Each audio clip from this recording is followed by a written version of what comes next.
everyone, welcome back to After Hours at Blondie's, where we are chit-chatting away about industry and record labels and techno. And we're joined by a very special guest today, Kevin Humphrey. Hello. Welcome in, welcome. Nice to be here. Nice to have you. Thank you for being here. We're so excited to chat. Kevin is a record label owner and techno DJ and previously Bitcoin day trader. Yes. Interesting. That was fun.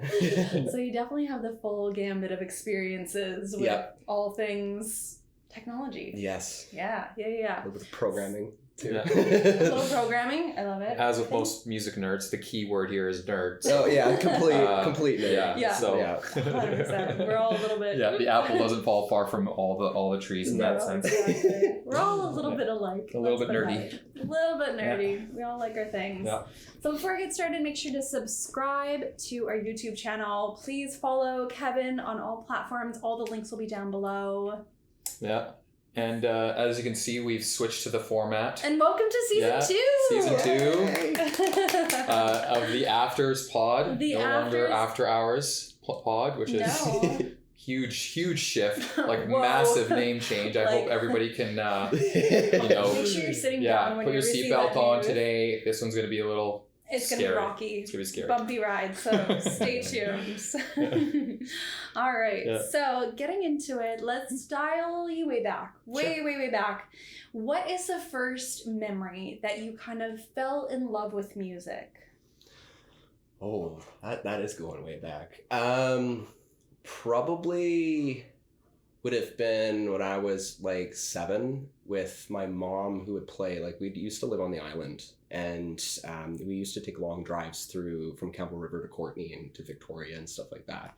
And she would play mostly like Shania Twain and like that kind of stuff on the radio, but it was like we always had a lot of fun in the car. Like she'd be singing and we'd just be like laughing and having fun like that. And then it wasn't until my dad as well, he was very into Pink Floyd, Jimi Hendrix, like a lot of the older stuff. And that's kind of what I moved into first. And then I got into like AC/DC and like a little bit of hard rock and that kind of thing. Yeah. A wide breadth of styles. Quite a wide breadth, yeah. And it wasn't really until high school that I got into electronic. So like probably 2008. I got into more like psytrance and a little bit of like Infected Mushroom and stuff like that. Yes. Yeah, definitely. 2008, that would have been the time, Oh yeah. Infected Mushroom show, and like the mushrooms would like pop up out of things and I'd be like, oh my goodness. Yes. Yeah, it was great. And then UKF dubstep as well. Can't forget that. Oh, that was the beginning of the golden era of that stuff. Yeah. Oh yeah. Definitely. Yeah. Very cool. But it was a lot of fun. Yeah. And I just kind of kept going. Because music with me has always been a really big thing too, because in school I have a learning disability and I have a writing disability as well, actually. So for me I would get really easily distracted by everybody like working and making noise and stuff. So in order for me to kind of be able to do my work, I'd have to listen to music. And I found that electronic would just make me focus because it's kind of repetitive and has the same. I'd imagine no words as well helps. Yeah, exactly. Yeah, because if you're listening to stuff with words, then you kind of like, because I'm kind of the same way. Like when I was younger, I mean, I have ADHD diagnosed, and also when I was younger, I had dyslexia and the numbers dyslexia. I forgot what it's called. Dyscalculia. That's the one. Yeah. So I had all that crap when I was a kid that I had to go to like special classes for and stuff. Yeah. So like it's I always find that when I'm working, I have to have like music that's But if it's got words, then I'll be like too like wrapped in the words because I want to like sing the words. You know what I mean? So it's like you got to have something that's that's why way back in the day. Classical music was known to help people with thinking and making you like smarter and stuff like that. Interesting. Make your brain activate in different areas too. Yeah. So it was just a archaic way of coping with ADHD, I guess, back in the day. So then we turned to techno. Yeah. Modern day classical. Right? Love techno. Yeah. Mozart, Skrillex. You're welcome. But that's kind of how I got started with that love, and then it just exploded. Like I just went further into it, and it was actually my first rave that I went to, which was Gorgamish of all places. Ooh. Wow, your very first time. Wow. Interesting. Back when Sea of Ash had it, and it was all like I would say 2014. Yeah, Okay. Early 2010s. Yeah. And I went one night for New Year's, and I was like, "What is this?" So I love did this. you go from a party to that? No, I just went straight to that. So your friends are like, let's go to this place. It opens at 2. You're like, my bedtime's at 1:30. Well, if it's New Year's Eve, then it probably was open earlier. No, it wasn't. It was we were just drinking, and we didn't know, like, we were like kind of bored, and like one of my friends that I was hanging out with, he'd been going there for like 20 years, like ever since they've opened. Oh yeah. And he's like, "Oh, we should go to this place." I was like, "Yeah, sure, whatever. I'm up for anything, so we'll go." Yeah. And I had best time of my life, and it just exploded. Yeah. And then kind of how I got into production was like, and just getting into that side was, I started out as a dancer and like just going to raves and stuff like that. Yeah. And do you remember an artist named Vir? VIR, Viridian Music. That rings a small bell. Tiny bell. Yeah, tiny bell for me. So he came to Canada on a student visa to go to Nimbus. And it was him and a couple of my other friends who I kind of made at Gorgamish, and they just kept introducing me to people, and you know how it goes, kind of. And it was just really inspiring seeing him kind of go from just being a student and like getting started and that kind of stuff, and then he played his first gig there, and I was like, "Oh, cool! Wow, this is really cool." I was like, if he can do it, I can do it. Yeah, so inspiring. You know? Then look, if this idiot can do it, then I can do it. Absolutely. And then kind of getting into scene. So I guess the first time at Gorgamish, was that when you kind of met a lot of people in the scene, or you just kind of kept going? I didn't know anybody then. It wasn't until I met Paulo. If you know a guy named Paulo, I can't pronounce his last name. But he, I kind of just was there by myself, and I was like, hey, like, you guys want to hang out, you want to just have fun. We kind of just became friends in the line, as you do. And then we started going to we went to Gorgamish, and we started going to the Leave Us Lost patio, Wyber patio parties with Derek Fnuck. Oh, for sure. And then just kept going to those, and he kept introducing me to people like Tia and Joel, and then me being the kind of person where I'm like, I talk to everybody. I just go around and be friends with everybody, and then you just end up with a giant network of people. Yeah, so absolutely. It's pretty cool. Such an organic way to get into the scene, especially here in Vancouver, where it's like a lot of people are so scared of being taken advantage of, or like, you know, being used for something, or like, you're just making friends with me because you want something out of it. But, you know, creating those organic connections for years before starting anything, so starting the record label, really helped. It really did. And it was really also groundwork, which was what Joel was doing, which I started going to, which really kind of kicked me in the butt, and was like, okay, this is something that, like, that kind of whole idea of like just helping everybody, just sharing resources, getting everybody, providing opportunity for people is what I really was drawn to.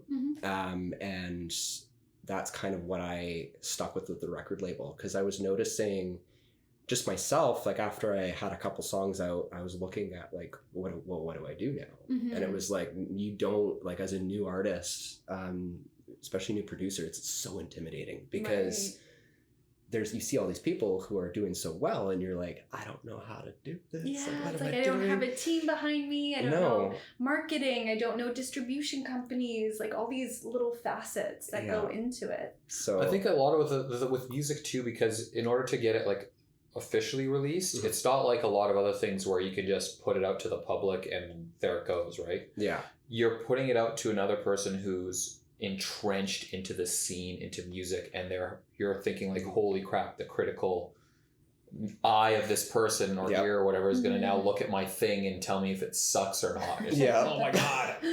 That's intimidating. Yeah. That's really, really intimidating Yeah. for a lot of people. Yeah. So we kind of, or at least I kind of wanted to create something where we would kind of break down some of those barriers for people and kind of make it a little easier and a little bit less intimidating for newer artists to get into the scene and to release music and to kind of do those opportunities and that kind of thing. So yeah, I love that. So I guess dialing it back, like you want to do that thing now, but getting into actually doing DJing yourself, learning how to DJ, learning how to produce. What was that journey like? So you started in 2017, 18 about for Around DJing? there. Yeah. 18 Around for there. producing. For me, it was really funny because that was when I was just kind of a dancer at that point. But when my buddy, I have to interrupt. What kind of dance? Because I was a dancer too, and I love this question. not like actual like dance, but I would just go to parties and just like basically be the candy kid.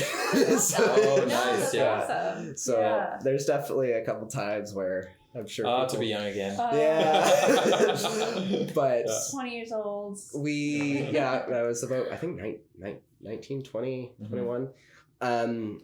But it was my friend Alistair who he DJ'd as well, but he didn't really do gigs or anything like that. He just better DJ kind of thing. Yeah. And he had a, an MC8000, like the standalone deck. Okay. Denon. So I would go over to his house and I was like, can you teach me how to do this? And then we would just have weekends where like we just get a case of beer and just drink and DJ in the house like, for the last little while. And that's awesome. It wasn't until at that point I was working with a company doing that was with the Bitcoin stuff. It wasn't day trading per se, but we were doing mining consulting. So people would come to us and we would build and consult on how to build very large cryptocurrency mining operations. So that was a lot of coordinating with like Big Power Group in BC and just like getting private power contracts and building these giant things. And I thought that was my passion, was going into programming because I loved AI and the actual like underbelly of how to develop it and like training it and that kind of thing. And then I found this with DJing and I was like, oh, I don't know. I was like, what do I do now? Yeah. Right. And I just kind of made that decision. I was like, okay, well, I'm gonna, this is my thing now. Yeah. And it was actually DJ Alley Cat who talked me into buying a Denon 7000, the little deck. Yeah. Which Alley Cat? Is she on Allison Twitch? Doyle. Allison Doyle. In Vancouver here? Yeah. Yeah. Really rings the bell. Yeah. Yeah.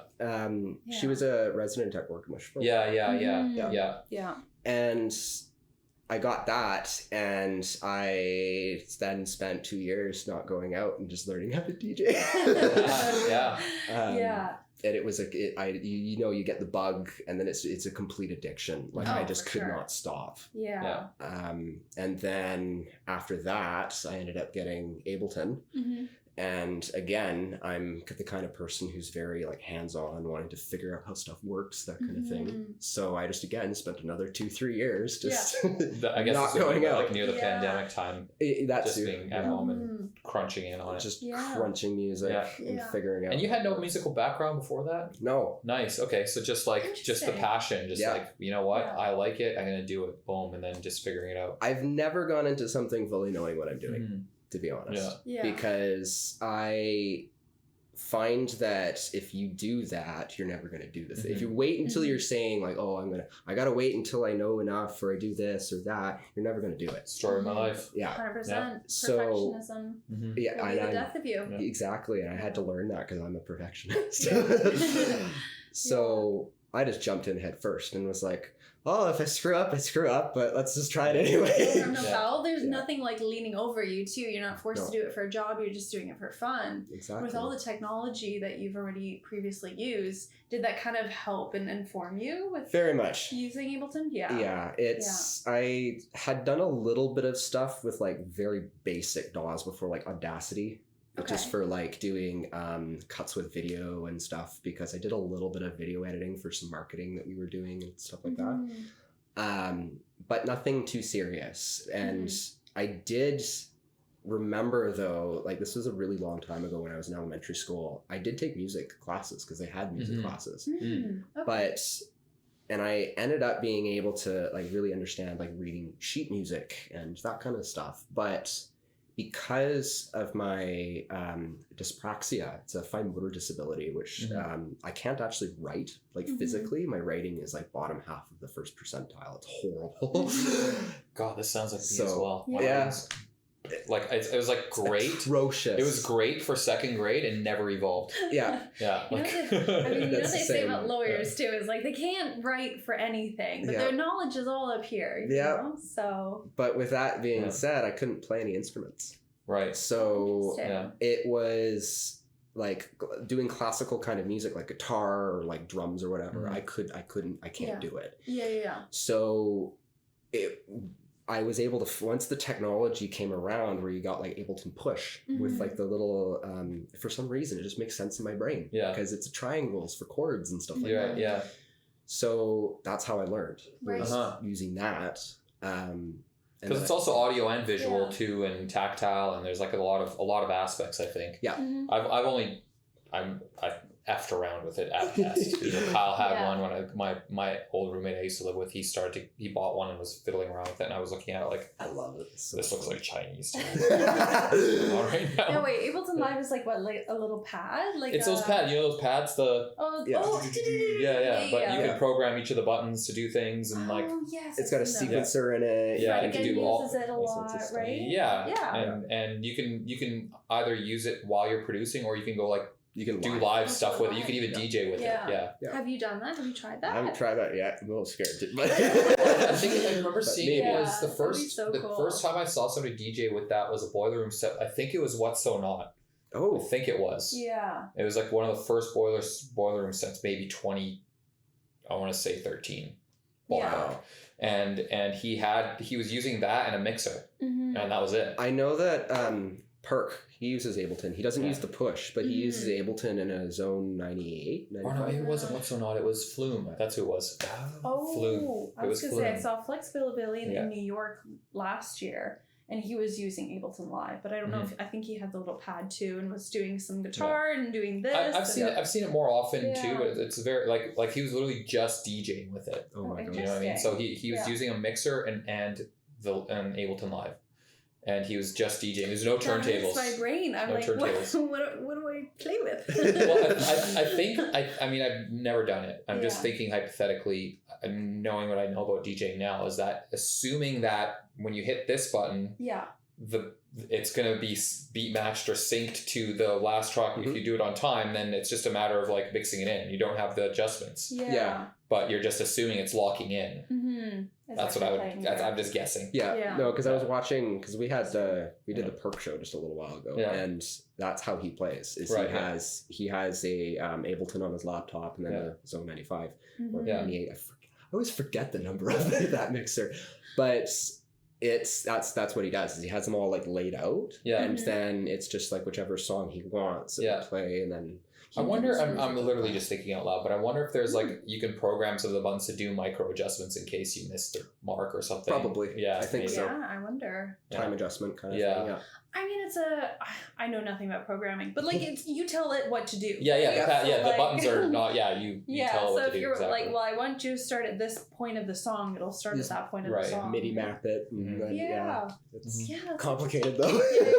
For sure. But even, so going through and like finding the DJing, finding all the things that were working and pulling in.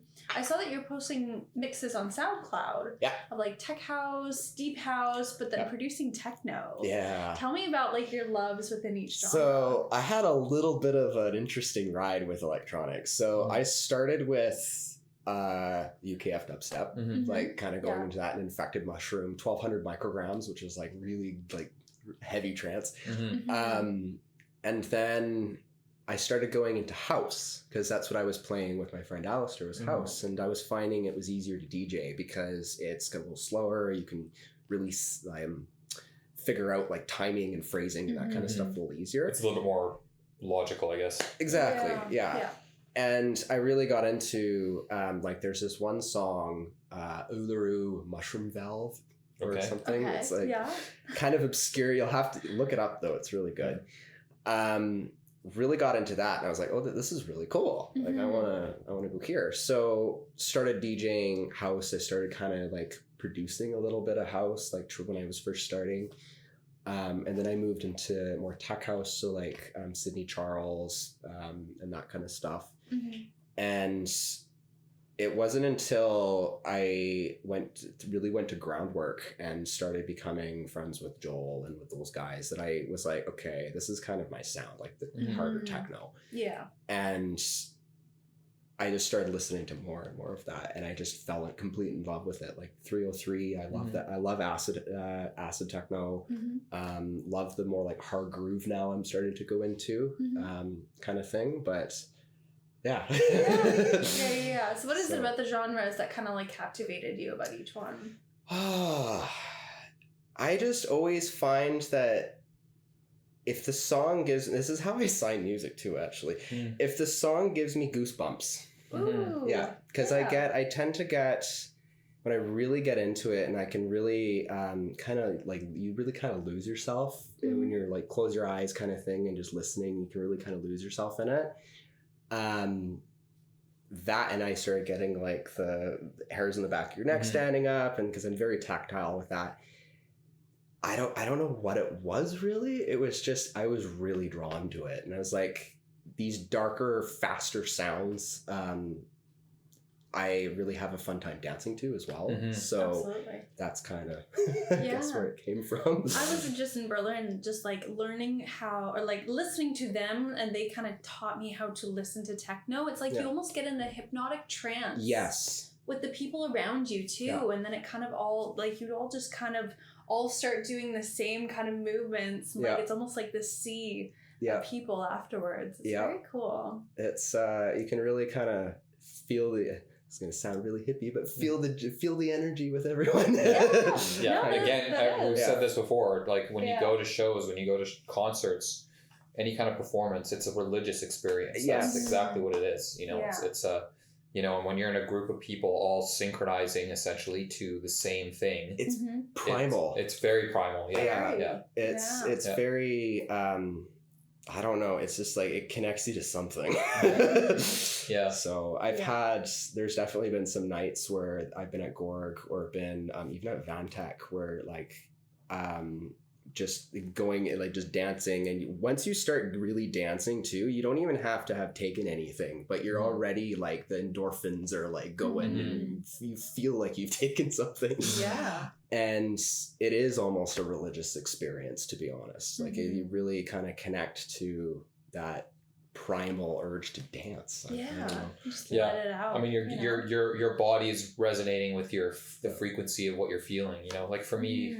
I mean, I'm sure with everybody, you know, when a song elicits like any kind of strong emotional response, you know, that's a good song. And like, you know, the thing is as you get older and the more music you listen to, the harder it is to get that feeling. You know what I mean? It's like when I was younger, and when a lot of people are younger, they are much more easily into music that's more formulaic.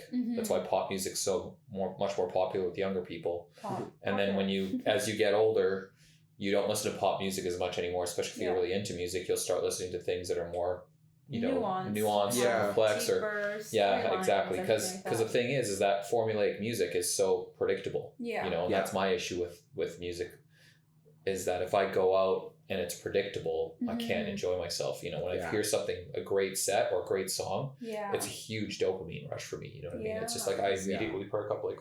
So here's the question now that just popped into my mind. Like, what is the je ne sais quoi? Like, how do you put the je ne sais quoi, like the goosebumps of that into a techno song, into a song that seems to a lot of people to be very formulaic, to be very quote unquote boring and not interesting. Yeah, that's the thing is if you can't pick up the nuance and more complex music, you think it's way simpler.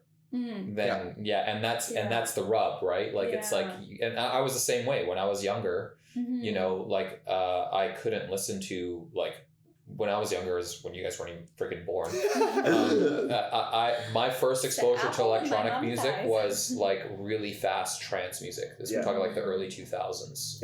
And even like, you know, you could even go into the late 90s, but mostly like the early 2000s. And my friends would go to these big, huge raves that, you know, where you hear about in legends where people are dressed up like Koreans in pajamas with soothers in their mouths and they're all whacked out. Like there's like entire walls of people just sitting because they've been up for too long and can't comprehend where they're at even. Well, that's what I love about the scene too, is like there's I don't really know about now, but back then it like even when I first got into it, there was no judgment at all. It was just everyone was there having that experience or having their own experience. Everyone was looking out for each other.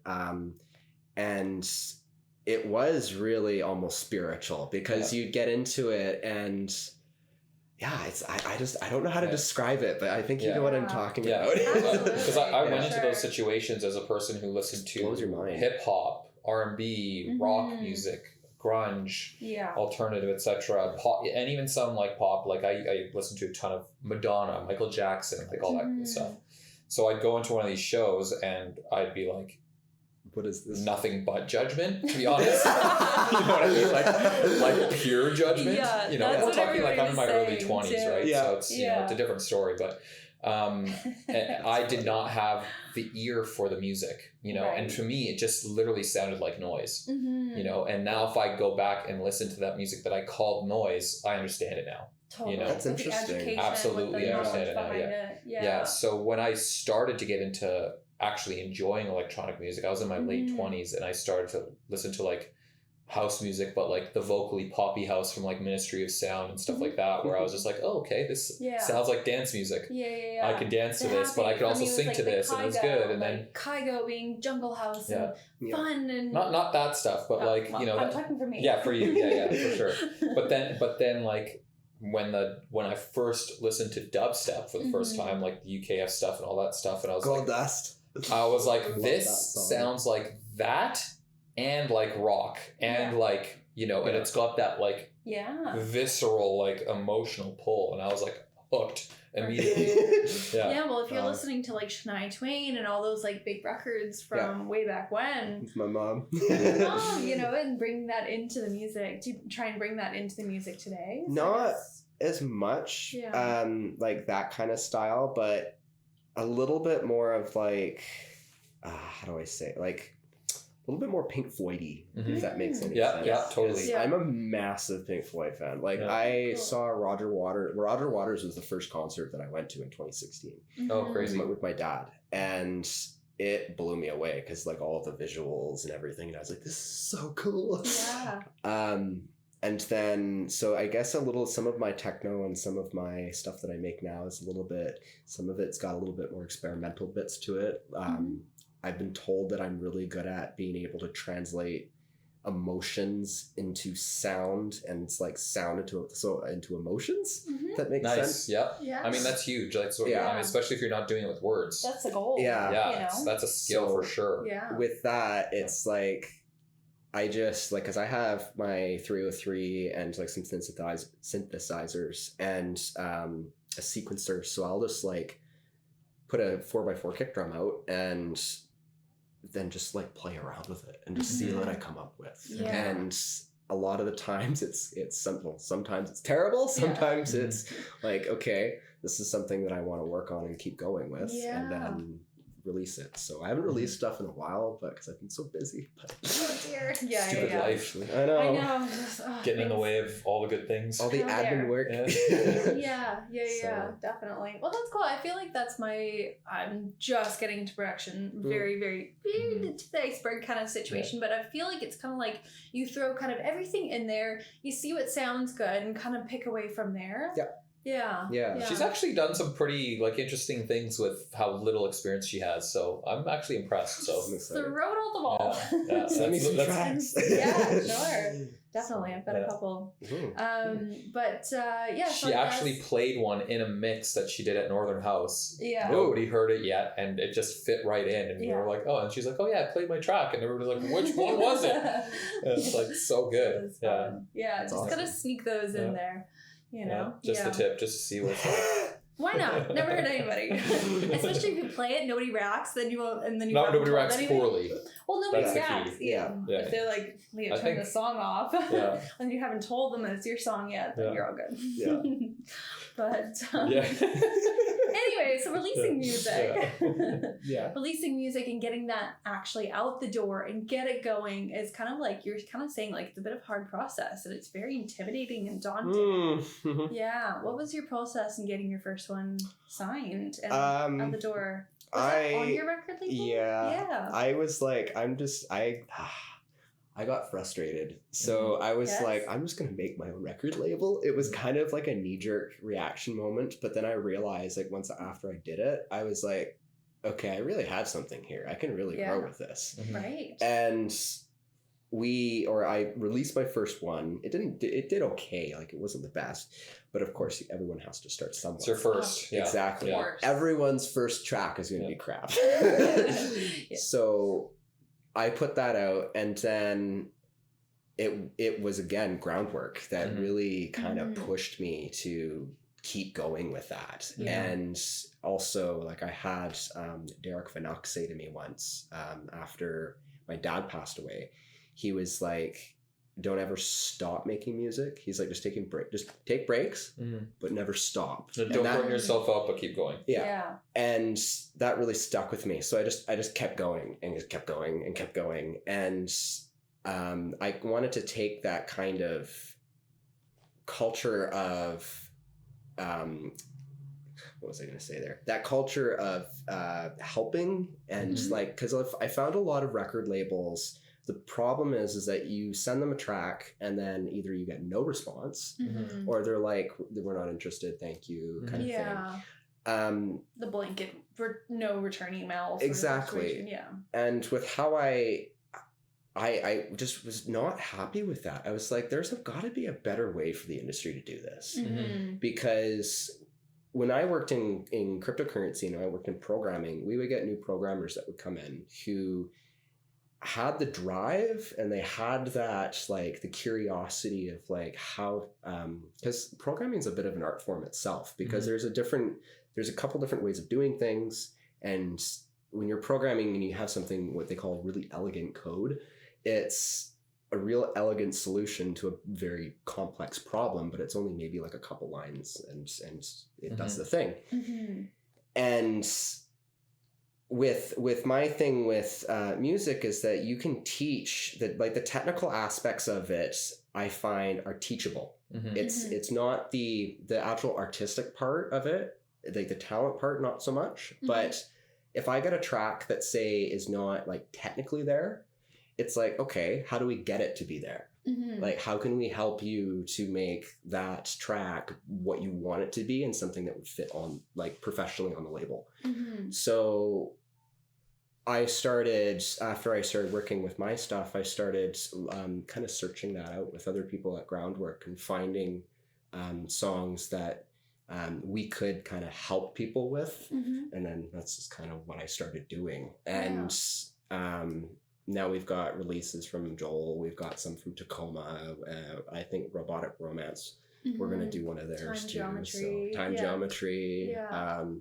Myself. And I'm just continually trying to do that and trying to find ways to kind of help other people being able to make their music where they want it to be. Absolutely. So now if somebody submits to you, do you, if it's not ready, do you give them feedback on that? Or do you? Yeah. So I'll contact them and be like, let's set up a meeting. Because also the other thing too with me is that I want to see the person. Because I want to, because as long as the person has that drive and they're hungry and they want to change and they want to get better, I'm willing to throw the world at them. For sure, because because you're investing in something. Exactly. Because I know that like because I'm a very kind of hungry person. I'm no, pardon my French, no bullshit at all. So it's like I want to be serious. I need serious people. So if I see people who are like that, again, I want to work with them. Yeah, so absolutely. We want to get that going. Yeah. And there's so many talented people in the city too, and like very few outlets that are here and local in order to put their music out. We've got like Monster Cat, we had RecordWorkz, who's kind of still here a little bit. I know we've got RecordWorkz, which is yourself. Am I missing any? Like, I feel like there's a bunch of small ones that we don't really know, but Monster Cat, well, does Felix Cartel have his own? I don't think he does. I don't know. Maybe if you're out there, let us know. Let us know. But no, I feel like there's so many talented people in the city who are making music, who are putting things out, but there's very few resources here in order to be able to help them. Yeah. So that's really good. And that's what I found when I was trying to find stuff, is that there was nothing. No. It's like, it's very... It can be very cliquey. It can be very like, who do you know?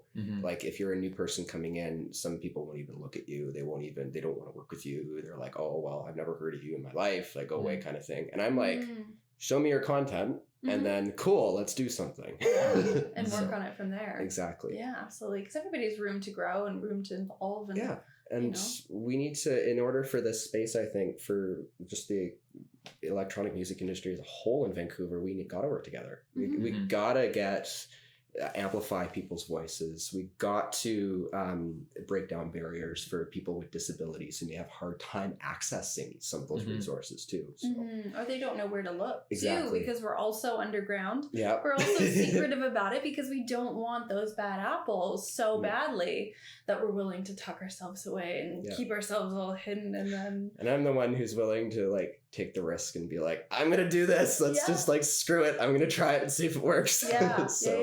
So I guess tell me some of the success stories that you've had with that. Like what are some of your favorite moments? Open Deck is amazing. So I started an online radio station because I was like, how can I do streams for one? For free, because I didn't want to pay anything. So Mixcloud, you could do it, but Mixcloud you had to pay, and it was a little bit like this. So I was like, okay, well, there has to be something where we could do this in a way where people could come on and provide or show us their stuff without having to pay for it, because that is a barrier, especially. Because like a lot of people don't know this, but I was homeless at one point as well.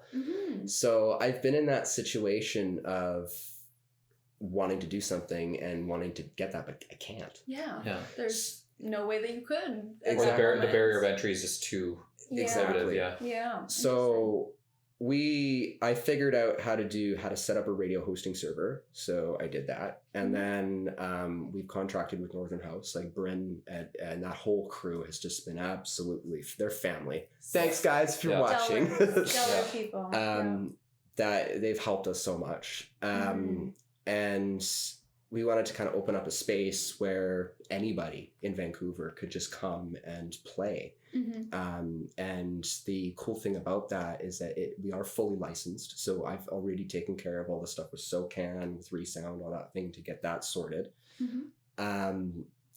And that's so that you're able to broadcast music from other people without. I was gonna say like liquor licensing. Like what are we talking about? No, so that's why I wanted to specify people. Let me clarify that. So SoCan is so this is another thing. If any of you producers watching, register with SoCan, because they're a performing rights organization. So what they do is they collect the royalties for performing rights, and if you sign the mechanical one too, they also do, I think, mechanical rights as well.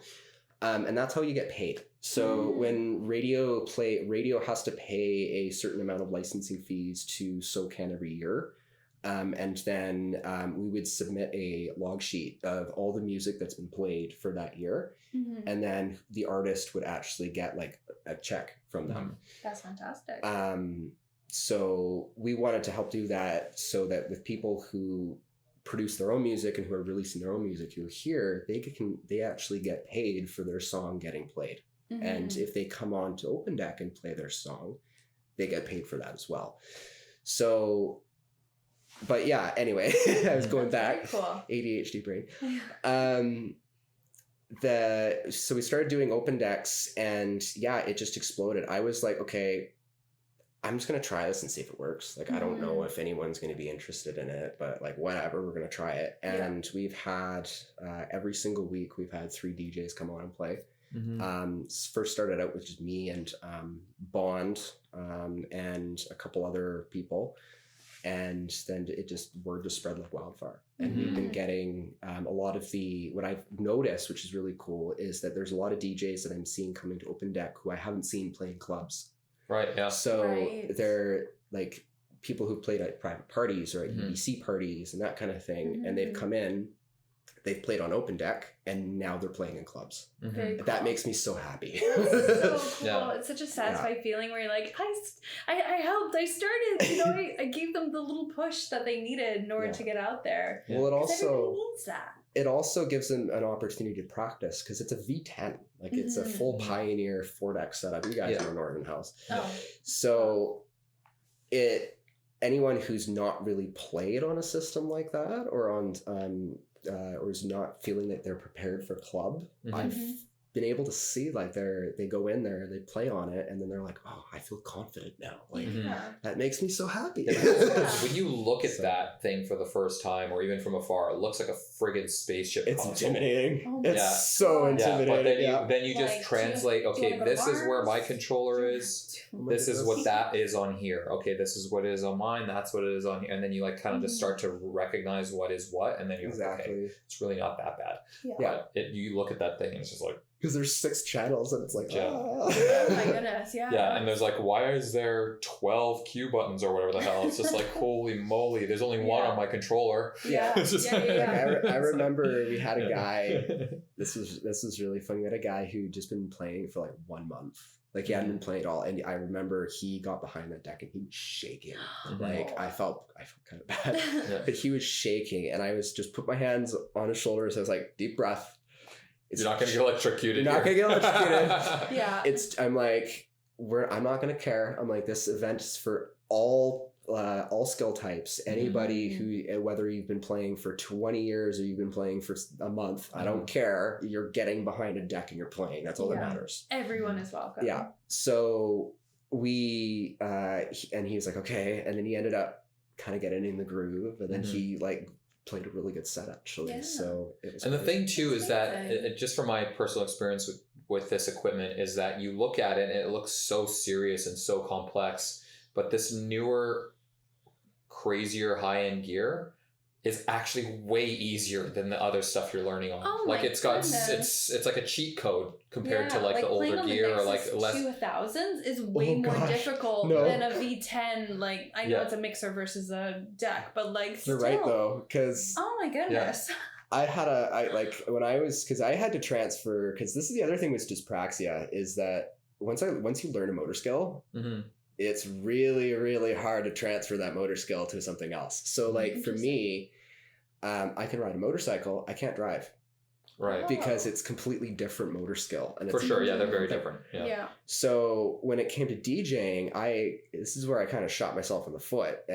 Is I started on Denon. Yes. And then everything is Pioneer. So when I got into that, into Northern House for the first time, and I was like, I had to spend like 3 hours just learning how like the V10 worked, how everything worked, and how it translates to what you already know. Exactly. Yeah, because they are different for sure. It was difficult. Yeah, I started on the Newmark Mixstream Pro, and that's based on the engine software the same as Denon is. So it's like I was like I used that for a month and a half, and I was like, nope, I need to switch to Pioneer. Then I got the RX3. And I was like, I don't fucking need this. Yeah. So it took me like a couple of days to like exactly like rewire that. Yeah. What does this do compared to that? And then now I could actually hop back and forth reasonably, but I do prefer the Pioneer. It's just more. You sound very similar to me. This is very interesting.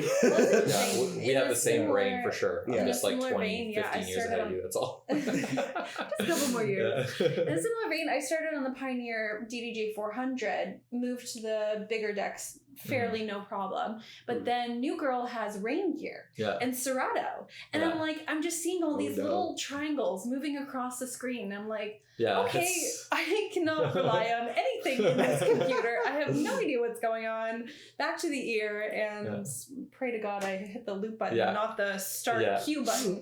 I remember when you were trying to beat match with when you're playing that live gig at the restaurant or whatever, and you're like, I don't know why I'm screwing this all up, and I'm like, I just went around the corner and I saw what you're doing, and I just went like, sync. And then it was like, and then it's like, oh, it's fine now.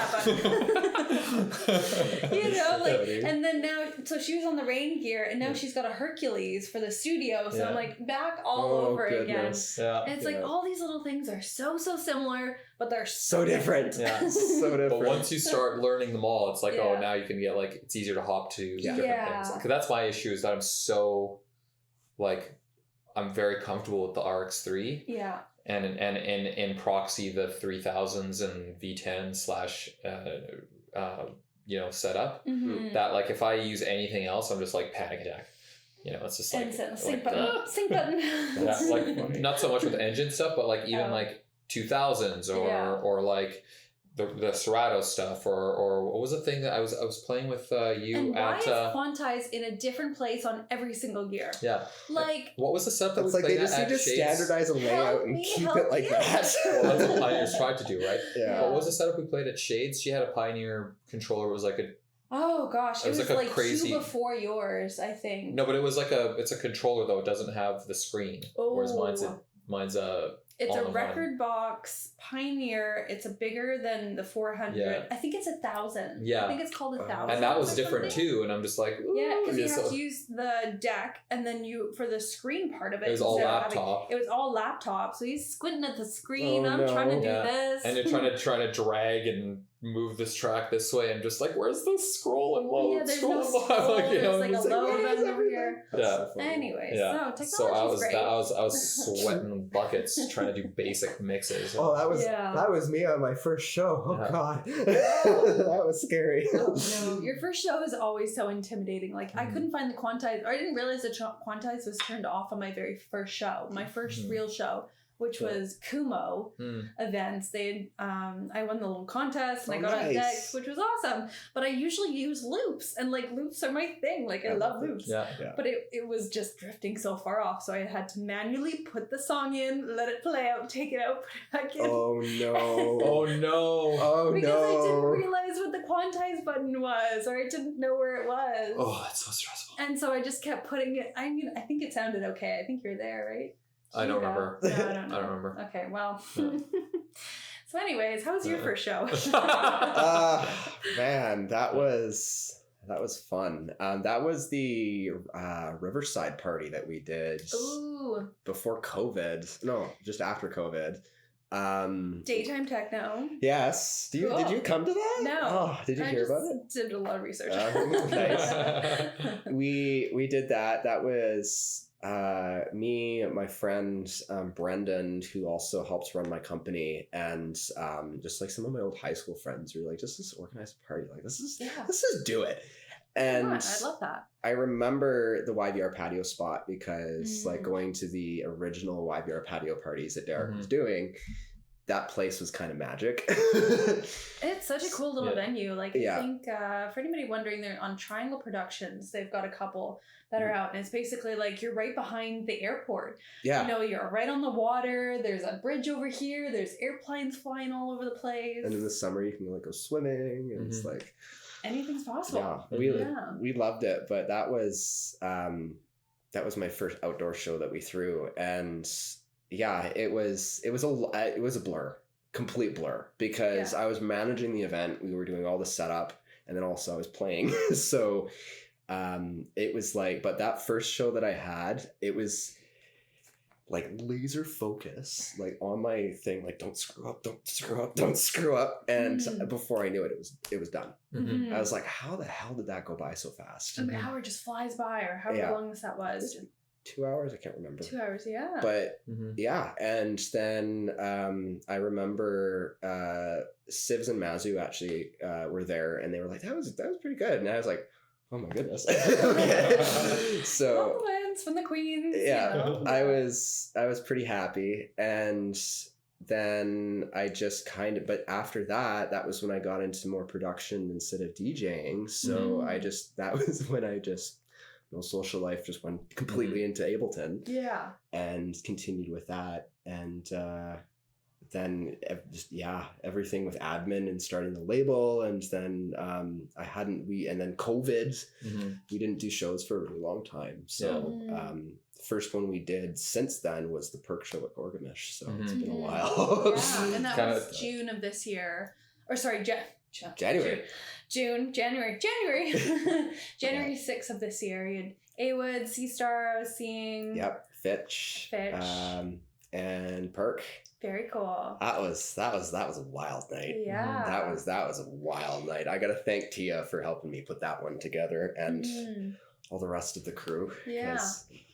Yeah. So walk me through kind of setting up a show like that. Like what goes into the lineup, the setup, the day, the evening. It's you're going from 10 p.m. to 8 a.m. at RecordWorkz. Wild. That is a long show. Yeah. It was a lot of fun though. Yeah. So with that, it was really funny because me and Tia were talking about booking Park probably a good 2 years ago. We were thinking we got to do that. We know the management, we can work this. How do we want to do it? And then COVID happened, so we couldn't do anything. And then it was literally just out of the blue where we're just let's just do this show. So we're okay.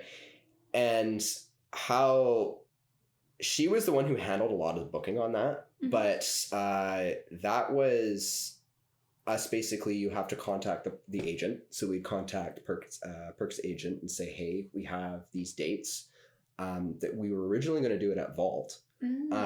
But that was, I'll tell you that in a minute. So we had, we're okay, well, we need to contact the agent.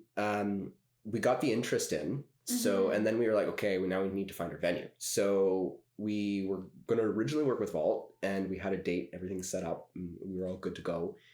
And then you'd go back to the agent and say, this is the date that we have. We want to do this lineup. And she actually helped picked the lineup for that one. I was just really wanting to have the Perk, but she picked A-Wood, she picked C-Star, all of those, and it turned out amazing. Yeah. Are these based on recommendations, or she kind of knows? She knows. Yeah. She knows. She's really good with that. She's she kind of knows everybody with the booking field, so it helps. But I kind of just let her do her thing, and it was okay, I'm here to support you. We'll promote it. We'll do it under our thing. We'll help fund it, all that kind of thing. We found the venue. You then submit what's called a bid sheet. So for an artist like that, who's kind of that large, there's a couple people that are trying to book them, of course. So we'd say, okay, well, this is the bid sheet, or this is what we're willing to pay. And then they'd come back with a counter offer. And then if we accept the counter offer, then you would pay a deposit. And then how we did it with this, and this is what I don't know why more people don't do this, is we got another collective in Toronto to book him. So they helped pay for his flight coming from London all the way to Toronto, and then we paid for the flight coming from Toronto to here. So it's cheaper. So it's a good way to do it. And then we tried to look for sponsors as well. So that's another good thing is you'd write a sponsorship letter, you'd submit it to Most of Cores, you do all this other stuff. But because it was it was around the holidays, nobody was working. So we weren't really able to get anything like that. But then right when we had basically paid for the deposit and got all that going, Vault got shut down. Yes, right. We heard about that. Because the license got pulled, or something happened with the license, and they weren't able to operate. So we were about to sign the contract with them, and then they were like, yeah, we can't do the show here. Uh-oh. Oh dear. So that was an incredibly stressful couple days. Yeah. Vancouver. I know. So we basically... Another venue bites the dust, as the saying goes. Yeah. Well, Are who they knows? back up and running? There or- are. Yeah. They're- Still, it's like, why was that necessary? No. Anyway. City. Yeah. Go on. It's the city. City. So that was a scramble. So we then were like, oh crap. And we started looking around and trying to figure out which we would want. So we pitched a couple places. Gorg was the one who decided to take it because Gorg, we've known them forever. So like Amy and Graham were amazing. And you negotiate the deal. So you'd sit down with them, negotiate the deal. For any promoters out there watching, the stuff that you're going to want to be negotiating on is the online sales and the door cut. Sometimes you can negotiate bar cut, but depending on the size of the club and how much money they're expected to make that night, they may or may not give bar cut, which it's harder to get bar cut for sure. It is. Yeah. Especially if you're just starting out or you're not paying upfront for the venue or anything like that. It's difficult. Definitely still worth asking though. Yeah, for sure. For sure. Yeah. Because my whole thing too with this is like, worst that can happen is people can say no. Just might as well just ask. Yeah. And then once you have that done, then of course you're doing all your promo. So that was us doing, like, I went up to Staples and got a whole bunch of posters printed, and I was after work, because I work a full-time job as well, but after work, hopping on the motorcycle, going up, Commercial Drive, and then just putting them all over the place. Oh yeah. Gave them to Renegade. Gave them to friends. They also just like put them all over Coquitlam. Like, I live in New Westminster, so we put a little there, and it's like outside SkyTrain station. It's not really supposed to do that. Yeah. We're all good at keeping secrets here. And then it's kind of just, you gotta just kind of have to prepare yourself for the night then. And you'd of course give everybody their deposit, so all the other DJs who played, and most of the time it's 50% up front and then after, but depending on whatever you agree on. And then it's just going to the event. You would do sound check a good 30 minutes before, make sure everything's working. And then just kind of have fun. Then you can kind of relax a little bit once it starts going and people start filling in, and just like you can see that it's becoming a good night, and you can kind of sit down and be like, okay, I'm good. And then at the end, everybody just said goodbye and adios. 8 a.m. into the morning. 8 a.m. But that was magic. That was such a fun night. I mean, it sounds like you put so much time and effort into the beginning of it. The whole prep, the stages of it, postering the neighborhoods, that you could relax at the venue, that there weren't any issues with the door, with the tickets, with the people coming in, with the lineup even. You know it's going to be a good night. It's kind of thing, like people sometimes give people who over prepare a bad rap. It's like, oh, it'll be fine. But honestly, when you over prepare, it is way more likely to go like smoothly, I think, in my experience anyway. I agree. Because it's like when you over prepare, it's like now you're ready for anything. I agree. And hopefully you don't have to be ready for any of those things. You know, if that's, God forbid, all the things that you over prepared for, you have to deal with all of them. But it's like, but at least you've prepared for it. Yeah. And I'm the kind of person, I'm a very anxious person. I have a diagnosed anxiety disorder as well. So I think of all that. I think of like, okay, what's going to go wrong? And then I'm like, okay, how do I mitigate that risk of that thing going wrong? For sure. So, and that is definitely something you have to do. Everything should be on paper. Contracts. Big mistake a lot of people make, for sure. I've made that before, and contracts. And it's definitely given us some issues. Won't name names or say who, but I've had problems with stuff just not happening, or people not like people being paid and then saying that they haven't, and like all this other kind of stuff. So it's definitely good to have everything on paper, even if it's your friends. Like, especially if it's your friends, because people will just assume things, Yeah. and Yeah. then it's like, oh crap, Yeah. when it comes down to it. I mean, I think, Yeah. in my opinion, I am such a big fan of making contracts. I Yeah, love well, contracts. Paralegal. You never know. Moving on. But like, but it is to save your friendships, because you do have such close relationships with your friends and all the people around you and all the things that you're doing. Mhm. It's like you get heated in the moment. You're just trying to make decisions on the fly. Yeah. But if you have something there to back you up and say, oh no, let's all stick to this. Let's all stick to something that we agreed Yeah. to, that we put pen to paper on. Then it just helps everybody just like make a better show. I think we have to always remember that as much as everybody likes to think we can get there right now, nobody can read anybody's mind. So when it's all there and everybody can see and read the same thing, then less confusing. Yeah. Exactly. Yeah, definitely. But, Yeah. Great prep. I'm very proud. So I guess like starting the record label, you've got everything going in a good flow right now. You've got a whole bunch of records out there. Well, Some songs in out. the work. In the works. we got What some is stuff in the what works. does the future hold for RecordWorkz? So Great name, by the way. thank you. Yeah. I figured that out from Craftworks actually. I was like, Yeah. But yeah, anyway, so stuff that we've got in the works. Let me see. Well, I do have Tacoma and Joel West just released Cyberstorm, which is coming out pre-released on the 28th, and then on the 9th is when it hits Beatport. It's really, I love that track. It's like a kind of acidy and that thing. We've got more coming out from both of them as well. We started doing artist management, so we have been doing.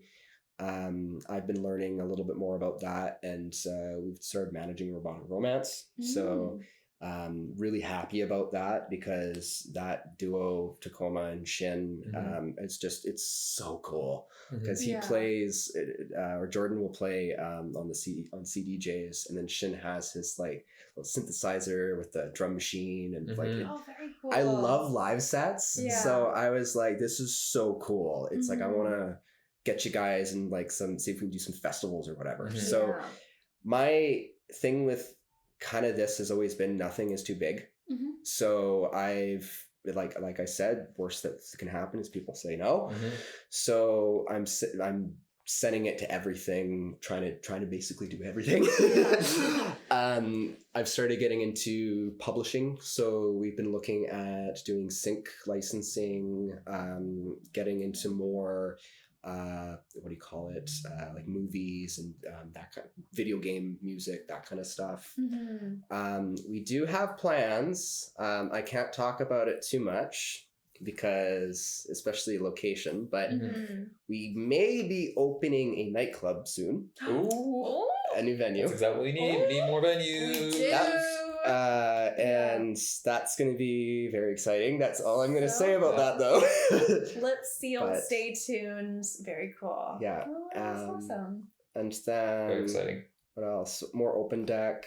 I want to now. This is a big thing too. So I recently just announced that we're taking the radio station, and we're going to actually incorporate that as a nonprofit.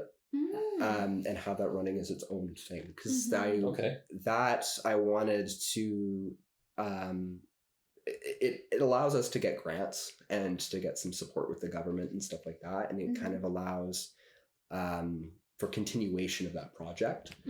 And it just, for me, ethically, it didn't feel right to have it kind of under RecordWorkz when it's kind of for the community. It's a community event thing.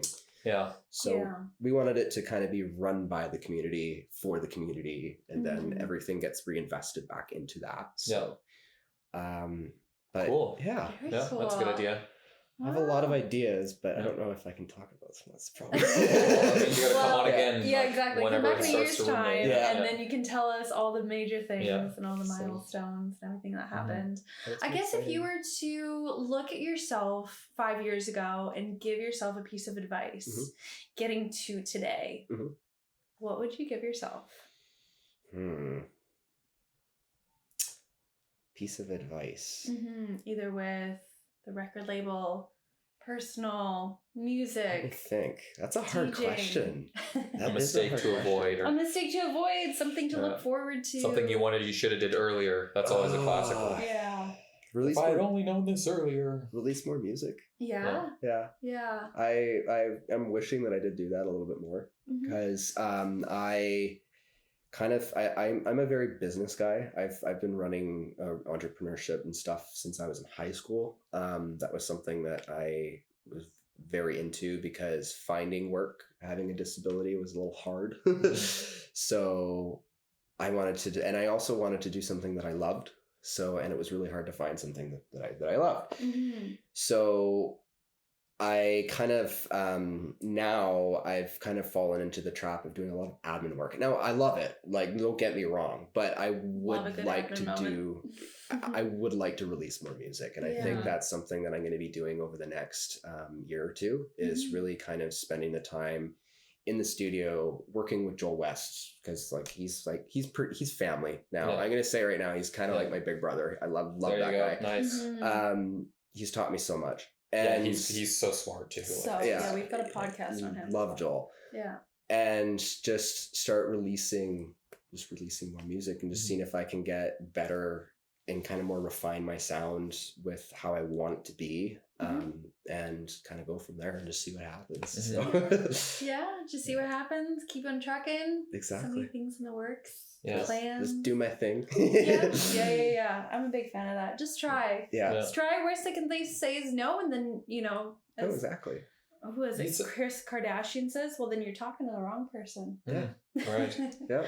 Yeah. Yeah, I mean, sometimes when you as an artist, you create all these things and it resonates with you or doesn't resonate with you in a certain way, but like, you never know how other people are going to interpret it. You know what I mean? No, Like, exactly. I mean, my experience is in photography because that's my background, but like, sometimes I'll release a picture I didn't really think was that crazy good, and like people will love it. And then there's something that I'm fully in love with that doesn't get as crazy a response as I do. And I'm just like, you just never know. So Yeah. weird. You just never know. It's Yeah. such a weird feeling too. Like because I've had that happen where I've released a song and I was like, Yeah, like and somebody else is like, this is Yeah. the best. Yeah, well, Joel remixed it and dropped it at like Vantech, and everyone went nuts. And I was like, okay. I was like, that's a little weird, but Yeah. okay. Why not? Yeah. So, Yeah. and that's kind of a real, like, not really, like, that's like, okay, that's a little bit of a determination moment, because it's like you see people dancing to your music, and it's like literally the best feeling in the world. Oh, it's incredible. And Yeah. it just makes you want to keep going. And that's what I can say as well, is just keep going. Yeah. Don't ever stop. Just keep going, because something eventually is going to stick. Mm-hmm. So but if you stop, you're not going to get there. That's right. Yeah. You'll never find it. You'll never find it. Yeah. Yeah, that's the thing. Like, venture capitalist firms, it's all about like, it's not about like every investment hitting. It's like they throw away money on lots of shit that doesn't work. And then that one thing, you spend 10 million, goes nowhere, 10 million goes nowhere, 10 million goes nowhere, 10 million goes nowhere, 10 million goes nowhere. 5 months later, 10 million goes nowhere, 10 million goes nowhere, 10 million, boom, $2 billion project. Yeah. You just made all that money back and then some. Yeah. Exactly. You know what I mean? So it's like, that's kind of how life works sometimes. It's the journey's not like this always. Sometimes it's bit.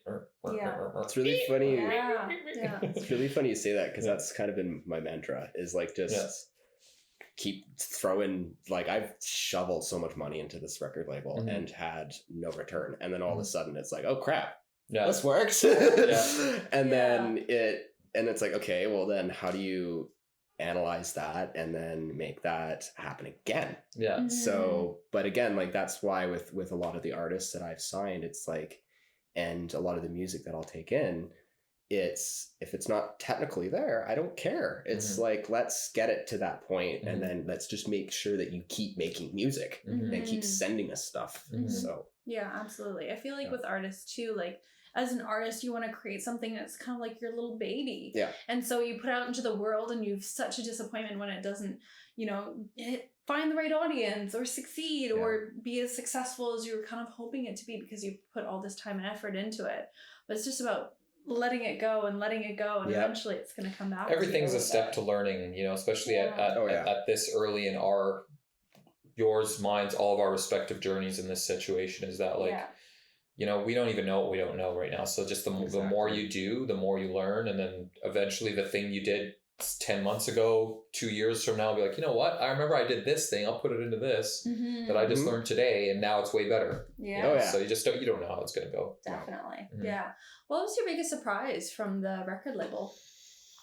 Biggest surprise? Yeah. Oh, people even listening to my music. Actually. That's cool, though. But people like just some of the reactions we've got to like what I'm doing. Because like the record label, honestly, it's been open deck. Like that's probably been the biggest thing is like I never expected it to get to where it is now and even like people to even be really interested. But we've had people who've played at Shambhala on it. We've had like Bass Legacy, who's really, really awesome DJ who's come on and played a lot. He's done some really big shows. We've had Joel come on. We've had Charlie Flo come on. Like all these the support that we've gotten from it has been insane. And it was a really good way for me to find new music, because if we have an artist like say who comes and plays their one of their songs and I really like it and I'm like, okay, I want to sign this, then we have the opportunity to do that. Absolutely. And yeah, it's been open deck. It's the community response to that has just been fantastic. Yeah. I mean, with all the interviews that we've done, including Joel's, you know, one of the common themes is like, if you build it, they will come kind of thing. Yeah. So true. Yeah. You know, create a space for people to come together, and then so much magic happens that it's almost like such a tiny investment can turn into such a huge thing organically. Yeah. You know, it's It's such a good way to integrate the community and bake it into creating a community too. You're creating a do. community. Because the thing too that I really wanted to have with that was artists, because like when you go to a show and say you went and saw like, I don't know, I'm using Ben Clock as an example here, but let's just say him.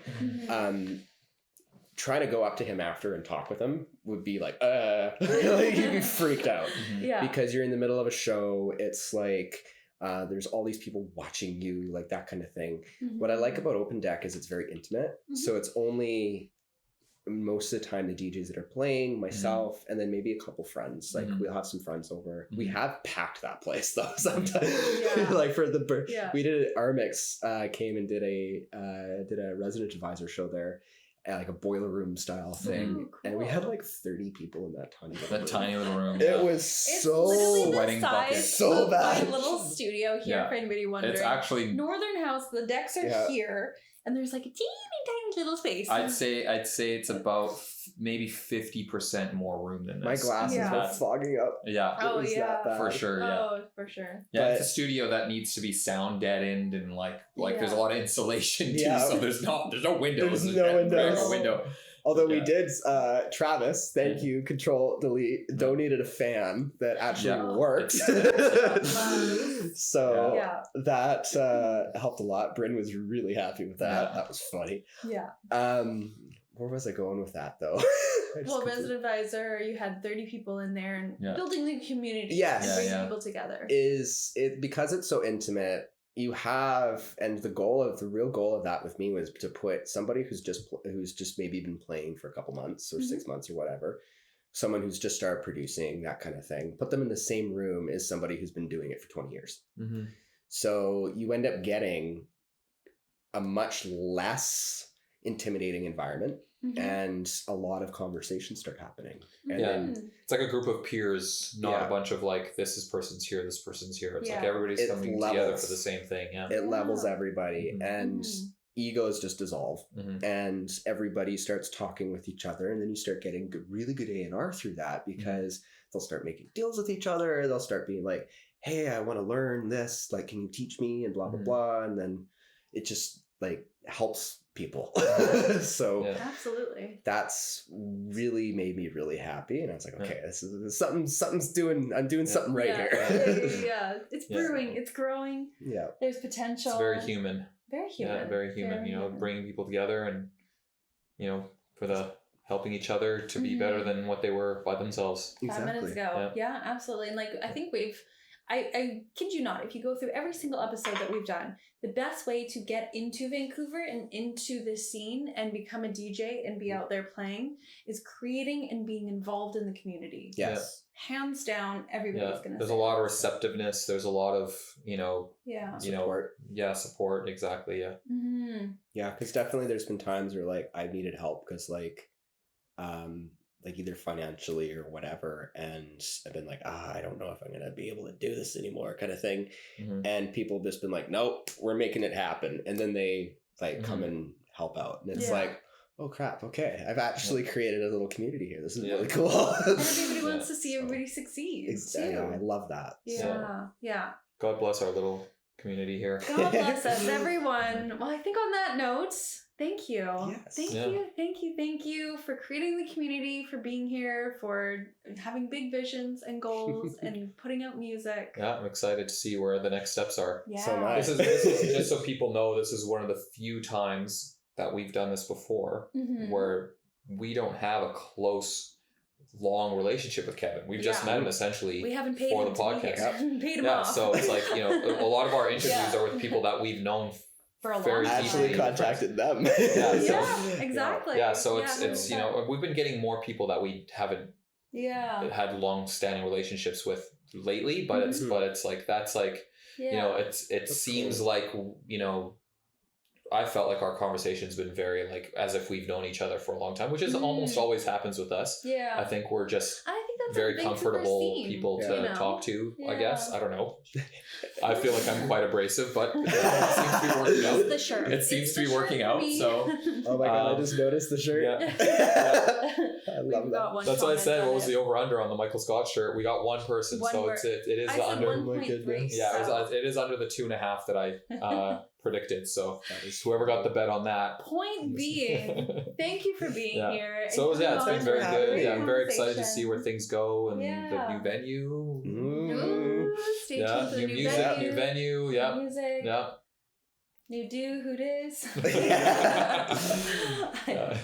Lots of plans. Yes, so please make sure you follow Kevin on all the platforms, on the record label, as well as all his personal stuff, because you never know where something might pop up. Please follow us. Subscribe to the podcast on YouTube. There's Spotify. I think there's Google.